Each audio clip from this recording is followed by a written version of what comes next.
Arvind Kejriwal jail से जो बाहर आए हैं वो शायद बीजेपी के नेताओं को उतना अच्छा नहीं लग रहा। उनको शायद ये कहीं ना कहीं अपनी पराजय के तौर पर देखना पड़ रहा है, क्योंकि देखिए 3-4 साल से ये मामला लगातार चल रहा है। आपका नीति का इसमें ये भी कहा गया कि जो है करोड़ रुपए की हेराफेरी की गई है, गोवा में पैसा लगाया गया है, कि कविता के जरिए कह सकते हैं पैसा यहाँ से वहाँ किया गया है। तो तमाम सारे बातें कही गई, लेकिन देखिए फिर वही मैं बात कहूँगा, दलील देना एक बात होती है, कयास लगाना। तो क्या फिर जेल जाने वाले हैं? जी हां, अरविंद केजरीवाल। और क्या एक बार फिर सलाखों के पीछे नजर आएंगे अरविंद केजरीवाल?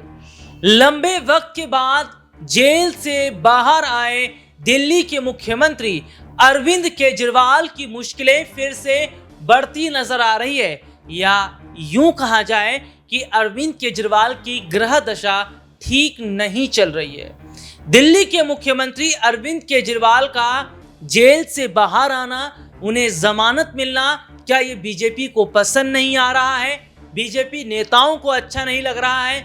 इसीलिए तो एक बार फिर से अरविंद केजरीवाल नई मुश्किल में फंस गए हैं। और मैं आज जो अपने दर्शकों को बताने वाला हूं, उसे सुनने के बाद आप हैरान हो जाएंगे कि आखिरकार ऐसा हो क्या गया कि दोबारा से जेल जाने की नौबत दिल्ली के मुख्यमंत्री अरविंद केजरीवाल की होती नजर आ रही है। और दिल्ली पुलिस ने आनन फानन में एफआईआर उन पर दर्ज कर ली है। क्या है पूरा मामला और कैसे फंस रहे हैं दिल्ली के मुख्यमंत्री अरविंद केजरीवाल, इस पर बात करेंगे। नमस्कार, मैं हूं राहुल शर्मा और आप देख रहे हैं हमारा खास प्रोग्राम। और इस प्रोग्राम में हम चर्चा कर रहे हैं दिल्ली के मुख्यमंत्री अरविंद केजरीवाल को लेकर। इसी मुद्दे पर हमारे साथ बातचीत करने के लिए मौजूद है हमारे खास सहयोगी अमन सर। अमन सर, बहुत बहुत स्वागत है इस प्रोग्राम में आपका। सर, एक बड़ी खबर जो निकल कर आई है उस पर मैं जरूर बात करूंगा, लेकिन यहां पर हम ये देख रहे हैं कि दिल्ली की मुख्यमंत्री अरविंद केजरीवाल को जब से जमानत मिली है, बीजेपी का ऐसा कोई नेता नहीं है जिसने उन पर तंज न कसा हो। और हर कोई उन्हें घोटालेबाज कह रहा है, हर कोई उन्हें कह रहा है कि शराब कांड में हाथ है, हर कोई ये कह रहा है कि केजरीवाल ने दिल्ली को बर्बाद करने का काम किया है, भ्रष्टाचार में ये लिप्त हैं और दोबारा से भ्रष्टाचार करने आए हैं, दोबारा से दिल्ली को तहस तहस करने आए हैं। कैसे देख रहे हैं सर आप बीजेपी नेताओं की इस बयानबाजी को? देखिए राहुल, जब से बिल्कुल आपने सही कहा कि अरविंद केजरीवाल की जमानत पर एक तरीके से मुहर लगाई है सुप्रीम कोर्ट ने, एक तरीके से उनको जेल से बाहर निकलने की जो इजाज़त दी है, उसके बाद से लगातार जो बीजेपी के नेता हैं वो यही बात कहते हुए नजर आ रहे हैं कि भाई वो अभी निर्दोष साबित नहीं हुए हैं, उनके ऊपर दोष बरकरार है।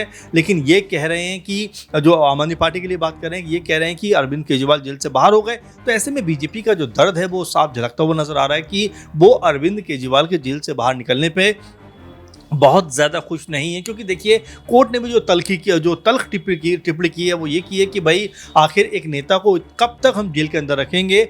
सीबीआई को लेकर भी बात कही गई कि भाई कब तक सीबीआई पिंजरे का तोता बना रहेगा। ये बहुत बड़ी टिप्पणी अपने आप में बन जाती है कोर्ट की तरफ से। और साथ में ये जिस तरह का फैसला हुआ है वो ये बताता है कि आखिर सबूतों के बिना, आप सबूतों के अभाव में, या सबूत आपके पास है ही नहीं, कब तक ऐसे मामले को चलाते रहोगे? आप देखिए दलीलों से आप काम चलाते रहिए, मैं आपको कुछ कहूँ, आप मुझे कुछ कहें, लेकिन इसका कोई आधार भी होना चाहिए, इसका कोई सबूत भी होना चाहिए। इसका जो आपने छानबीन की है, इन्वेस्टिगेशन किया है, छापेमारी की है, क्या कुछ उसमें प्राप्त हुआ है, क्या कुछ आपने हासिल किया है, क्या कुछ बरामद किया है, वो आपको अदालत के सामने रखना चाहिए। लेकिन हैरानी इस बात की हो रही है कि लगभग 40 जो लोग थे वो इस पूरे मामले में कह सकते हैं आरोपी बनाए गए थे, और 38 के आसपास जो लोग हैं वो छूट चुके हैं, बाहर आ चुके हैं, इक्का दुक्का लोग बचे। तो आप समझ सकते हैं कि जिस तरह से लगातार ये पूरा मामला था, पूरा माहौल था जो बनाया गया, उससे ऐसा लगा कि बीजेपी जो है वो अपने लिए एक पॉलिटिकल माइलेज जो है वो लेना चाहती है। और जिस तरह से ये पूरा मामला निकल कर सामने आया,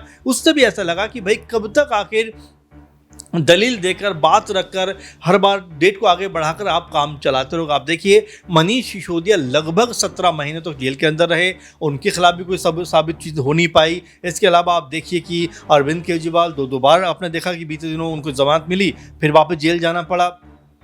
ऐसे में कितनी जो कहा जा रहा था बीजेपी की तरफ से कि इतना बड़ा घोटाला हुआ, इतनी बड़ी कह सकते हैं करोड़ों की डील हुई है, आखिर जब इतना सब कुछ हुआ है तो छापेमारी में क्यों कुछ नहीं प्राप्त हुआ, जो आपने छानबीन की उसमें क्या कुछ मिला वो आप नहीं बता रहे हैं। और जो अदालत कह रही है कि भाई दलीलों के आधार पर कब तक किसी को जेल के अंदर रखा जाएगा, तो ये तमाम सारे सवाल हैं जो उठकर खड़े होते हैं। और कहीं ना कहीं जो सीबीआई के ऊपर कोर्ट ने बात कही है वो उनकी मंशाओं के ऊपर सवाल खड़े कर रहे हैं कि आखिर क्या पॉलिटिकल माइलेज लेने के लिए, फायदा लेने के लिए अरविंद केजरीवाल को सीबीआई के जरिए गिरफ्तार करवाया गया।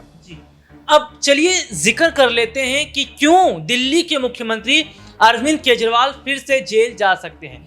दरअसल दिल्ली के मुख्यमंत्री अरविंद केजरीवाल जब जेल से बाहर आए तो पार्टी कार्यकर्ताओं में उत्साह देखने को मिला, जोश देखने को मिला, मिठाइयां बांटी जा रही थी, आतिशबाजी की जा रही थी और आतिशबाजी करना भारी पड़ गया आम आदमी पार्टी के इन्हीं कार्यकर्ताओं को और इन्हीं नेताओं को। और अब ये कहा गया कि आम आदमी पार्टी के जो नेता कार्यकर्ता हैं इन्होंने जो आतिशबाजी की, इससे दिल्ली का जो वायु स्तर है वो खराब हुआ है, प्रदूषण इससे बढ़ा है, इन्हें आतिशबाजी नहीं करनी चाहिए थी। तो ये एक बहुत बड़ी वजह है कि अगर हम ये देखें सर, ये बहुत बड़ी वजह है। अगर किसी की शादी है, किसी का बर्थडे है, बहुत सारे ऐसे आयोजन होते हैं, उस समय बहुत आतिशबाजी होती है। लेकिन दिल्ली के मुख्यमंत्री अरविंद केजरीवाल जेल से बाहर आते हैं, उनकी खुशी में थोड़े बहुत पटाखे जला लिए जाते हैं, तो ये एक मामला जो है वो सरकार की निगाहों में आ जाता है, केंद्र सरकार की निगाहों में आ जाता है, दिल्ली पुलिस की निगाहों में आ जाता है, इसे ये गैर कानूनी माना जाता है। कहां तक ये बात सही है और कहा जा रहा है कि अब दोबारा मुश्किल में फंस गए अरविंद केजरीवाल? देखिए, छोटी मोटी आतिशबाजी तो हमेशा खुशी के मौके पर होती है। आप देखिए, चाहे शादी विवाह हो, कोई इंडिया कोई मैच जीते, कोई ट्रॉफी जीते, कोई टूर्नामेंट जीते, तो ज़रूर आप देखिए आतिशबाजी होती हुई नज़र आती है। किसी की बर्थडे पार्टी हो, आप देखेंगे आतिशबाजी होती हुई नज़र आती है। लेकिन जिस तरह से सामूहिक तौर पर जो आतिशबाजी होती है, खासकर दिवाली के मौके पर जो लगातार बात भी की जाती रही है, उसको लेकर बीजेपी के नेताओं को आपने देखा होगा कभी भी रुख ऐसा नहीं रहा कि आतिशबाजी कम होनी चाहिए, बल्कि वो उसको बढ़ावा देते हुए नजर आते हैं। लेकिन एक तरह देखा जा रहा है कि दिल्ली में एक तरीके से कि आम आदमी पार्टी की जो जीत हुई है या अरविंद केजरीवाल जेल से जो बाहर आए हैं, वो शायद बीजेपी के नेताओं को उतना अच्छा नहीं लग रहा। उनको शायद ये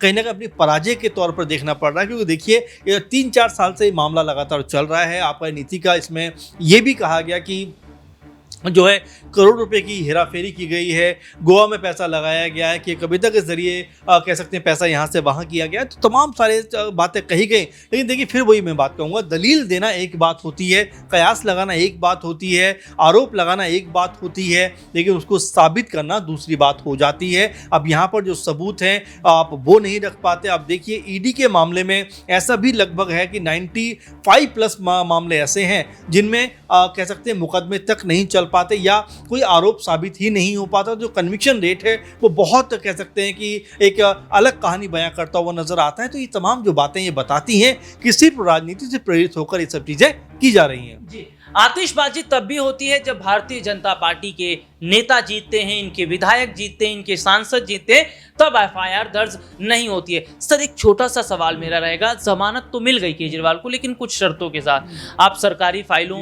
पर हस्ताक्षर नहीं करेंगे, सरकारी फाइलों को नहीं मंगवाएंगे, आप सरकारी कामकाज में हस्तक्षेप नहीं करेंगे, आप ऑफिस नहीं जाएंगे।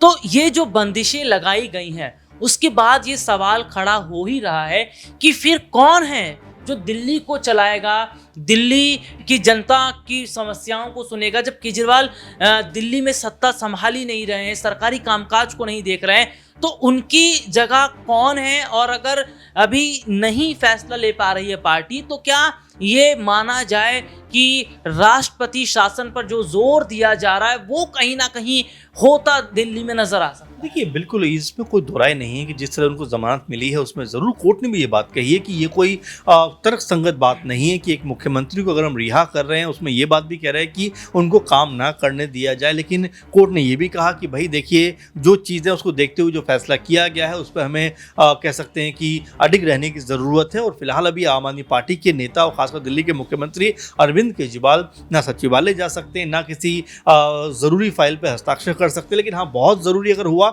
तो एलजी के कहने पे वो ये काम करते हुए नजर आ सकते हैं। तो अभी कई तरह के इसमें कह सकते हैं कहानियां हैं। अब कई लोग ये भी कह रहे हैं कि पहले जेल में थे, अब बेल के मुख्यमंत्री हो गए, यानी कि कुछ करने में असमर्थ हैं, तो ये तो केजरीवाल की हार है।